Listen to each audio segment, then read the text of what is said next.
दोस्तों नमस्कार। मई 2017 में जब मैं श्रीलंका के यात्रा पर था, तो पाकिस्तान के एक मंत्री, इंसिडेंटली मेरे मित्र थे, उनका फोन आया कि विजय सीपैक साइन किया है चाइना के साथ और यहाँ पे हर आदमी ये कह रहा है कि ये बहुत ही इंपॉर्टेंट डेवलपमेंट है, इससे पाकिस्तान का भविष्य सुधर जाएगा। आपके क्या विचार हैं? मैंने वहां पे श्रीलंका में बैठ के एक आर्टिकल लिखा था, उनको भेजा था। वो आर्टिकल आप मेरे ब्लॉग स्पॉट पे देख सकते हैं, विजय सरदाना ऑनलाइन। अगर आप टाइप करेंगे और मई 2017 में मेरा आर्टिकल देखेंगे कि सीपैक का पॉलिटिकल और इकोनॉमिक सिग्निफिकेंस क्या है पाकिस्तान के लिए, उस समय मैंने ये लिखा था कि इससे पाकिस्तान बर्बाद हो जाएगा। जब मैंने वहां पे वो आर्टिकल भेजा तो उन्होंने अपने जो पॉलिटिकल दोस्त थे और जर्नलिस्ट थे उनके बीच में सर्कुलेट किया। इस आर्टिकल से पहले पाकिस्तान का हर अखबार ये लिखता था कि सीपैक पाकिस्तान के लिए बहुत अच्छा है। लेकिन जब मैंने अपना एनालिसिस उनको भेजा और उन्होंने अपने ग्रुप में उसको सर्कुलेट किया, उसके बाद से वहां पे सीपैक के ऊपर कई सवाल उठने शुरू हो गए। कुछ दिन पहले ऑपरेशन सिंदूर के बाद मैंने एक ब्लॉग अपना एक वीडियो बनाया था दोस्तों, जो शायद आपने देखा और नहीं देखा तो आप देख सकते हैं कि पाकिस्तान चाइना से हटकर अमेरिका की गोदी में बैठने वाला है। तब भी बहुतों का रिएक्शन आया था कि नहीं, ये पॉसिबल नहीं है। लेकिन अब जो डेवलपमेंट हुआ है पिछले 24 घंटों में, उसने मेरी दोनों बातों को क्लियर कर दिया है कि पाकिस्तान के लिए सीपैक अच्छा नहीं है और चाइना ने पाकिस्तान को एक तरह से साइडलाइन कर दिया है या डंप कर दिया। अब उसके क्या कारण है, क्यों ऐसा हुआ, उसकी चर्चा आज हम आपके साथ करेंगे। इसीलिए इस वीडियो को अंत तक देखिएगा। मैं तथ्यों के आधार पे फैक्ट्स के साथ आपके सामने बातें रखूंगा। इस वीडियो को शेयर करिए, चैनल को सपोर्ट करिए और सब्सक्राइब भी करिए। दोस्तों, अगर आप पाकिस्तान का ये नक्शा देखें तो ग्वादर से लेकर ऊपर बिल्कुल जिसको पीओके हम बोलते हैं, वहां तक ये पूरा सीपेक का प्रोजेक्ट है। आप देखेंगे उसमें बहुत सारे investments, power plant, railway plant, water treatment plant, दुनिया भर की चीजें, पोर्ट्स, एयरपोर्ट्स, सब कुछ है। इनफैक्ट चाइना के लिए ये जो सीपेक है, ये बेल्ट एंड रोड इनिशिएटिव में एक रोल मॉडल था। चाइना ये पूरी दुनिया को और खासकर जो डेवलपिंग नेशंस हैं उनको ये बताना चाहता था कि देखिए हमारे इंटरवेंशन से कैसे पाकिस्तान का सुधार हो गया, आप हमारे साथ काम करिए, हमें कोऑपरेट करिए, आपका भी ऐसे कायाकल्प हो जाएगा। ये एजेंडा था चीन का। तो अगर आप इसको डिटेल में देखते हैं, ये मैप में है, अगर मैं आपको सिर्फ इसकी जानकारी दूं कि ये कौन कौन से प्रोजेक्ट थे, ये लिस्ट है उन सब प्रोजेक्ट की। हाइड्रो पावर प्रोजेक्ट थे, कोल फायर्ड प्रोजेक्ट्स थे, इंपोर्टेड कोल पे बेस्ड प्रोजेक्ट्स थे। ये थार कोल जो है उनका लोकल कोल जो है वहां का है। फिर सोलर प्रोजेक्ट्स थे, रिन्यूएबल एनर्जी के। ट्रांसपोर्ट प्रोजेक्ट्स थे इंक्लूडिंग रेलवेज एंड हाईवेज।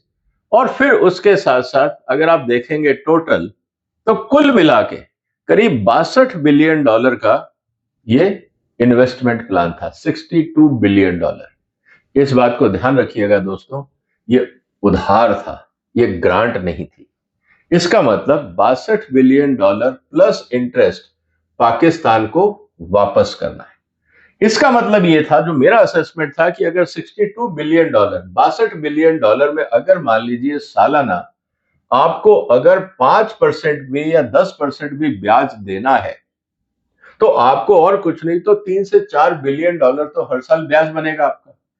और अगर आपको 5% ब्याज कमाना है तो आपको जो भी यहां प्रोजेक्ट चलेगा उसमें कम से कम आप 10-15% प्रॉफिट तो चलाएंगे।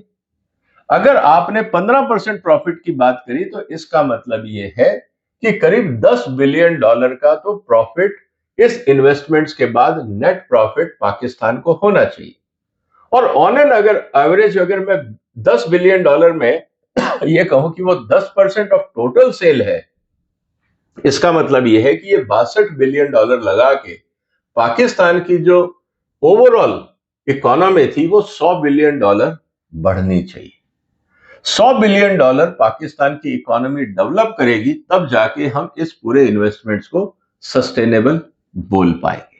अभी तक कितना इन्वेस्टमेंट हुआ? करीब 27-28 बिलियन डॉलर के आसपास। अब स्थिति यह है दोस्तों कि यह काम क्यों रुक गया, जबकि 62 होना था, 10 साल का 15 साल का प्रोजेक्ट था, हम अभी आधे पे भी नहीं पहुंचे और 10 साल निकल गए।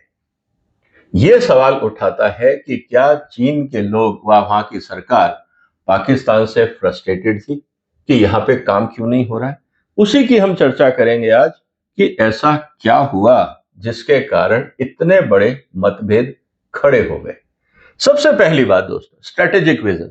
सीपैक को, जैसा मैंने कहा कि बेल्ट एंड रोड का एक पूरा इनिशिएटिव था, ये फ्लैगशिप प्रोग्राम था, क्योंकि चाइना को बाय लैंड पूरा एक्सेस मिलता था, बिल्कुल ईरान के पास और दुबई के सामने।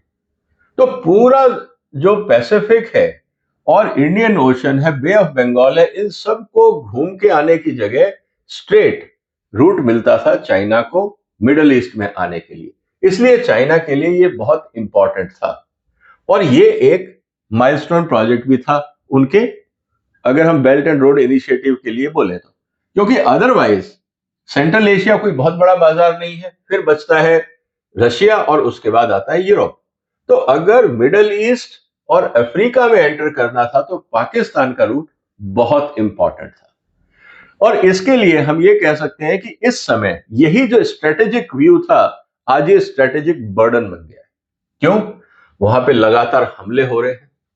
बलूचिस्तान वाले कह रहे हैं आप हमारे एरिया से क्यों निकल रहे हैं, वहां पे उनको प्रॉब्लम्स आ रही है, सिक्योरिटी थ्रेट्स आ रहे हैं, लगातार कंट्रोवर्सीज खड़ी हो रही हैं, और उस पूरे सिस्टम को सिक्योर करने के लिए कि चाइनीज जो ट्रक्स वहां से आते जाते हैं उन पे अटैक नहीं हो, चाइना को अब वहां पे सिक्योरिटी प्रोवाइड करनी पड़ रही है, जो बहुत महंगा पड़ रहा है। ये एक सबसे बड़ी सिरदर्दी चाइना के लिए बन गई। खर्चा कर दिया, रोड बन गई, लेकिन उसको ऑपरेट करना और उसको सिक्योर करना एक सिरदर्दी बन गई।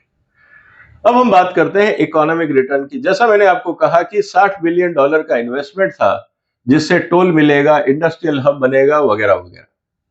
अब हुआ क्या इस पूरे प्रोसेस में? अगर आप ध्यान से देखें तो जो अभी तक आपको पे बैक करना था अलग अलग प्रोजेक्ट्स के, जैसे जैसे इनकम शुरू होगी आप उसको पे बैक करना शुरू करेंगे, आज भी करीब $2 बिलियन अनपेड ड्यूज है पाकिस्तान के।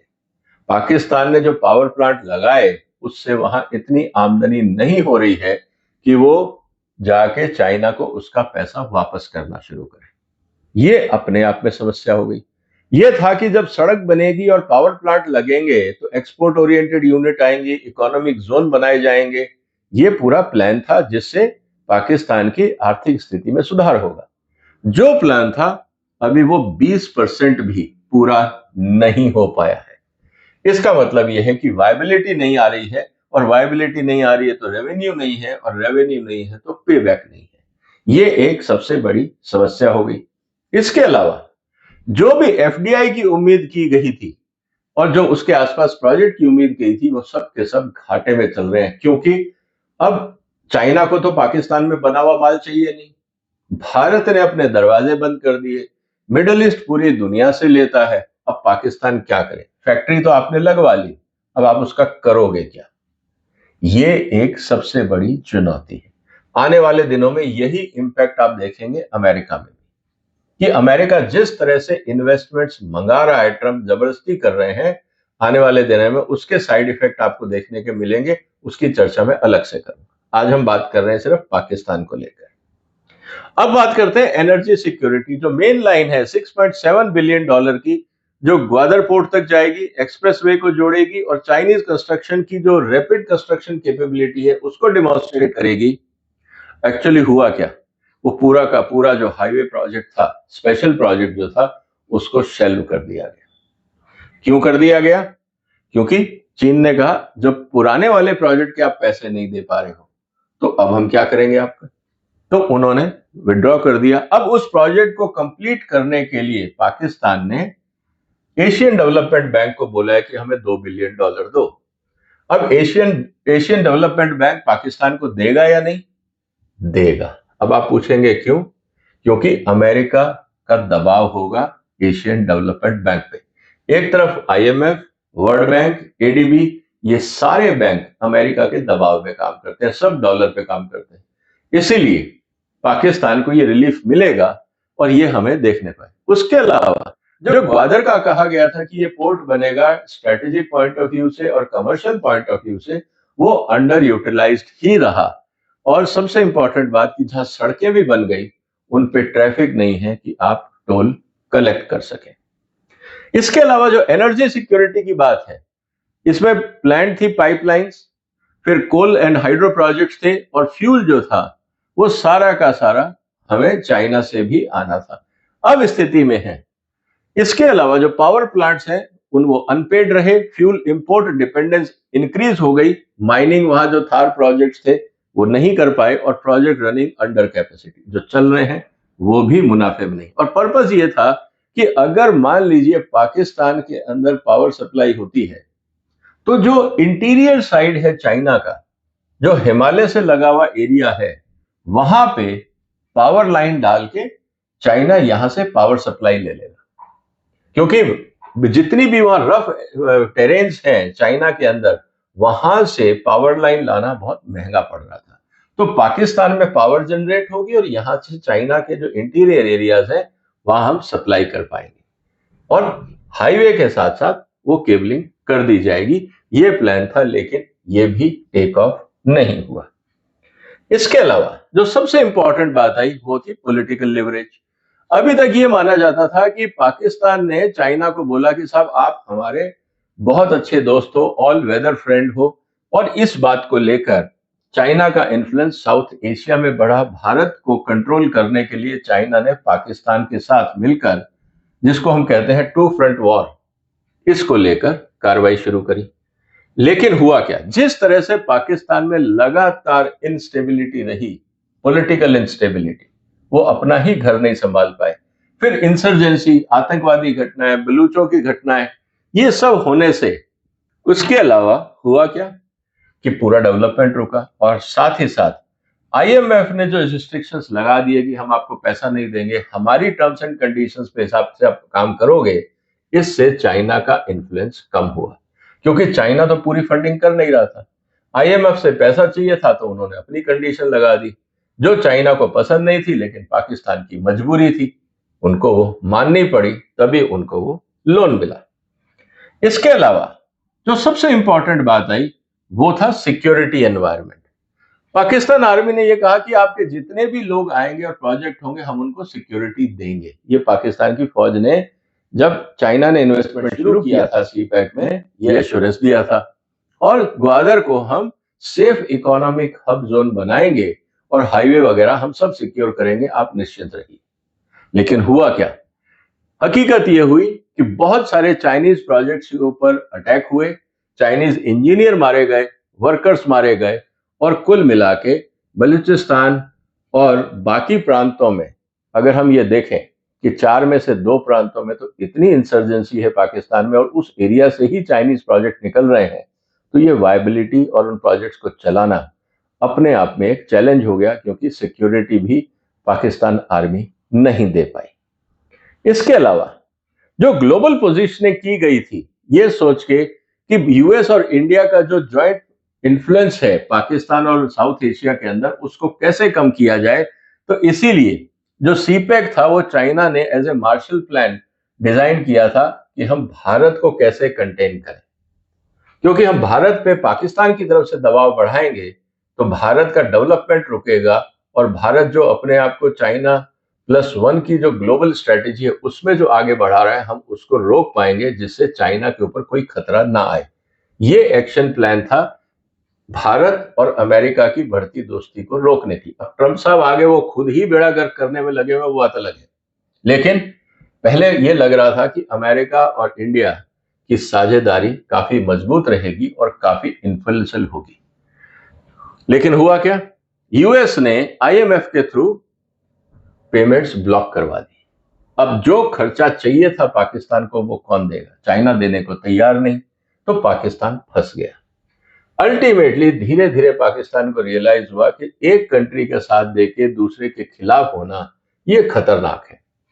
तो जिस तरह से जब उन्होंने अपने आप को रिकैलिब्रेट करना शुरू किया तो चाइना को यह बात पसंद नहीं आई। दूसरा जो सबसे इंपॉर्टेंट डेवलपमेंट यह हुआ कि जब ऑपरेशन सिंदूर हुआ और भारत में बैठी हुई मिसाइल यूनिट्स ने 350 किलोमीटर दूर उड़ते हुए हवाई जहाज को गिराया पाकिस्तान में, तो चाइना को यह बात समझ में आ गई कि पाकिस्तान का कोई क्षेत्र सुरक्षित नहीं है।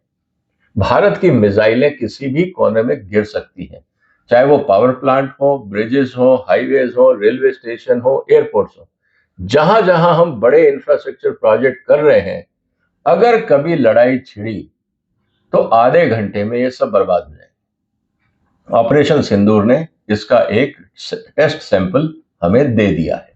इससे भी चाइना को लगा कि हम पैसा तो लगा रहे हैं, लेकिन अगर पाकिस्तान अपनी आतंकवादी हरकतों से बाज नहीं आया और भारत ने कार्रवाई करी और हमारे सारे इंफ्रास्ट्रक्चर तोड़ दिए, तो पैसा तो हमारा लगा है। पाकिस्तान तो हाथ खड़ा कर देगा कि मेरे पास प्रोजेक्ट बचे नहीं, मैं पैसा कहां से दूं। तो फेट एकम्पली हो जाएगी, ये पूरा का पूरा पैसा डूब जाएगा। Pakistan is a risk zone for investment. ये बात चाइना को समझ में आ गई, तो उन्होंने अपने हाथ खींच लिए। और साथ ही साथ चाइना का ये कैलकुलस था कि भाई रिस्क ज्यादा है तो रिवार्ड भी ज्यादा है।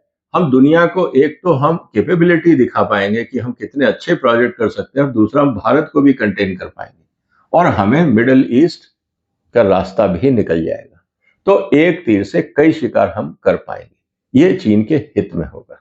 लेकिन जिस तरह से रिस्क हुए और जो रिवार्ड की उम्मीद थी, रिवार्ड तो मिले नहीं, रिस्क बढ़ते गए। और बिजनेस में क्या हुआ कि चाइना को जब लगा कि यार पाकिस्तान तो अपने आप में एक रिस्की जोन है, हम चाह के भी वहां कुछ नहीं कर पा रहे, उनकी इंटरनल प्रॉब्लम प्लस भारत का जो ऑपरेशन सिंदूर, उसने ये बता दिया कि ना आप इंटरनली सुरक्षित हो ना आप एक्सटर्नली सुरक्षित हो। और पाकिस्तान अपने आप में इतना बड़ा बाजार ही नहीं है कि वो आपकी इन्वेस्टमेंट को एब्जॉर्ब करके रिटर्न ले सके। तो उनको लगा यार यहां टाइम वेस्ट करने से कोई फायदा नहीं। इसीलिए यह कहा गया कि अब पाकिस्तान को छोड़ो, अफ्रीका और ईस्ट एशिया और बाकी जगह पे हम अपना टाइम लगाएंगे। तो दोस्तों, ये है पूरी कहानी जिसका मैंने डिटेल में आपको एनालिसिस बताया कि क्यों चाइना ने पाकिस्तान से दूरियां बढ़ानी शुरू कर दी। स्ट्रेटेजिकली, पॉलिटिकली जरूर दोस्ती रखेंगे, लेकिन जब इकोनॉमिकली की बात आती है तो चाइना को लगता है कि अब पाकिस्तान में इन्वेस्टमेंट उचित नहीं है। तो दोस्तों, अब कौन करेगा? जिसके पास क्षमता थी वो पीछे हट गया। क्या अमेरिका करेगा? मुझे नहीं लगता। और कोई देश करेंगे? मुझे नहीं लगता, क्योंकि जब तक पाकिस्तान अपना घर नहीं सुधारेगा तो विदेशी उस पर कैसे भरोसा करें। तो यही कारण है दोस्तों कि चीन ने पाकिस्तान से दूरियां बनाना शुरू कर दी। और जब पाकिस्तान को यह पता लगा तो वो तुरंत जाके अमेरिका की गोदी में बैठ गए। इसीलिए जो ऑपरेशन सिंदूर में फील्ड मार्शल बनाए गए मुनीर, अल्टीमेटली वो अमेरिका के एजेंट हैं। उनको अब ये जिम्मेवारी दी गई है कि आप पाकिस्तान में अमेरिकन हितों का ध्यान रखेंगे, क्योंकि प्राइम मिनिस्टर और कैबिनेट का कोई अस्तित्व नहीं है जब आर्मी डिसीजन लेती है। और अमेरिका को यह पता है कि पावर सेंटर आर्मी चीफ होता है। इसीलिए अगर वो जनरल रहते तो वो रिटायर होते, फील्ड मार्शल रिटायर नहीं होते हैं। इसीलिए आसिफ मुनीर को उन्होंने फील्ड मार्शल बनवाया, ये घोषित करवाया ताकि वो रिटायर ही ना हो। अब जो भी आर्मी का जनरल आएगा वो मुनीर के अंडर रहेगा, उसको रिपोर्ट करेगा। पाकिस्तान गवर्नमेंट उनको रिटायर कर नहीं सकती और आपको कू करने की जरूरत नहीं है, तख्ता पलटने की जरूरत नहीं है। एक डमी पीएम वहां बैठाए रखिए और मुनीर से काम करवाए जाइए। तो इससे आपको ग्लोबल लेजिटिमेसी भी मिलती है और आप ये भी नहीं कहेंगे कि आपने डेमोक्रेसी को कुचला है तो हम आप पे सैंक्शन लगाएंगे। ये विवाद भी आपको नहीं झेलना पड़ेगा। तो अमेरिका ने अपनी चाल चली और चाइना को लगा कि अब यहां टाइम वेस्ट करने से कोई फायदा नहीं है, वो बाहर निकले। अमेरिका ने पाकिस्तान को इस्तेमाल करना शुरू किया और आपको पता है कि अमेरिका की जो फॉरेन पॉलिसी है वो है यूज एंड थ्रो। पाकिस्तान का इस्तेमाल होगा और जब जरूरत पड़ेगी उसको डंप कर दिया जाएगा। तो ये है पूरी कहानी दोस्तों, जो मैं आपके सामने चर्चा करना चाहता हूं। आपको डिटेल एनालिसिस चाहिए तो मेरे आप ब्लॉग पे जा सकते हैं, विजय सरदाना ऑनलाइन। वहां आप सीपेक टाइप करिएगा सर्च में, आपको वो आर्टिकल मिल जाएगा। और मेरा पुराना वीडियो कि क्यों गया पाकिस्तान अमेरिका की गोदी में, वो भी आप देख सकते हैं। आपने वक्त निकाला, आपका धन्यवाद। फिर मुलाकात होगी एक और महत्वपूर्ण मुद्दे के साथ। तब तक अपना ध्यान रखिएगा। फिलहाल वंदे मातरम।